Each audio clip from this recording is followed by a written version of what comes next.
The True Story of the Three Little Pigs by A. Wolf.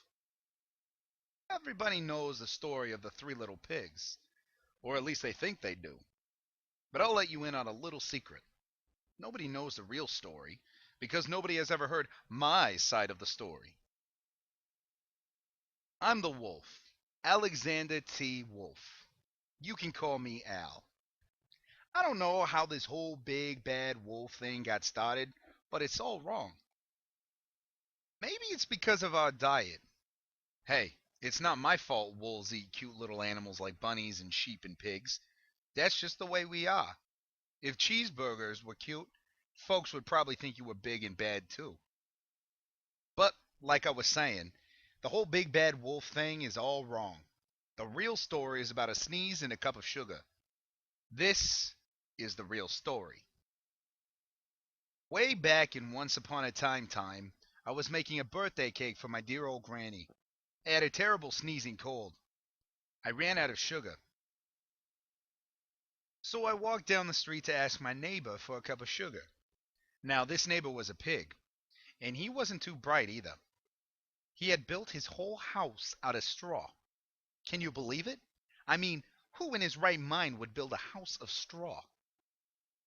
So, of course, the minute I knocked on the door, it fell right in. I didn't want to just walk into someone else's house, so I called, "Little pig, little pig, are you in?" No answer. I was just about to go home without the cup of sugar for my dear old granny's birthday cake. That's when my nose started to itch. I felt a sneeze coming on. Well, I huffed, and I snuffed, and I sneezed a great sneeze. And you know what? The whole darn straw house fell down. And right in the middle of the pile of straw was the first little pig, dead as a doornail. He had been home the whole time. It seemed like a shame to leave a perfectly good ham dinner lying there in the straw, so I ate it up. Think of it as a big cheeseburger just lying there. I was feeling a little better, but I still didn't have my cup of sugar. So I went to the next neighbor's house. This neighbor was the first little pig's brother. He was a little smarter, but not much. He had built his house of sticks. I rang the bell on the stick house. Nobody answered. I called, Mr. Pig, are you in?" He yelled back, "Go away, wolf. You can't come in. I'm shaving the hairs on my chin. I had just grabbed the doorknob when I felt another sneeze coming on. I huffed, and I snuffed, and I tried to cover my mouth, but I sneezed a great sneeze. And you're not going to believe it, but this guy's house fell down just like his brother's. When the dust cleared, there was the second little pig, dead as a doornail. Wolf's honor. Now, food will spoil if you just leave it out in the open. So I did the only thing there was to do. I had dinner again. Think of it as a second helping. I was getting awfully full, but my cold was feeling a little better, and I still didn't have that cup of sugar for my dear old granny's birthday cake. So I went to the next house. This guy was the first and second little pig's brother. He must have been the brains of the family.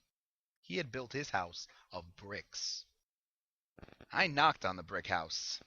No answer. I called, Mr. Pig, are you in?" And you know what that rude little porker answered? "Get out of here, wolf. Don't bother me again." Talk about impolite. He probably had a whole sack full of sugar, and he wouldn't give me even one little cup for my dear sweet old granny's birthday cake. What a pig.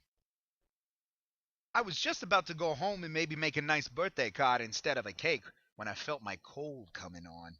I huffed, and I snuffed, and I sneezed once again. Then the third little pig yelled, "And your old granny can sit on a pin." Now, I'm usually a pretty calm fella, but when somebody talks about my granny like that, I go a little crazy. When the cops drove up, of course, I was trying to break down the pig's door. And the whole time I was huffing and puffing and sneezing and making a real scene. The rest, as they say, is history. The news reporters found out about the two pigs I had for dinner. They figured a sick guy going to borrow a cup of sugar didn't sound very exciting. So they jazzed up the story with all of that huff and puff and blow your house down. And they made me the big bad wolf. That's it. That's the real story. I was framed. But maybe you could loan me a cup of sugar.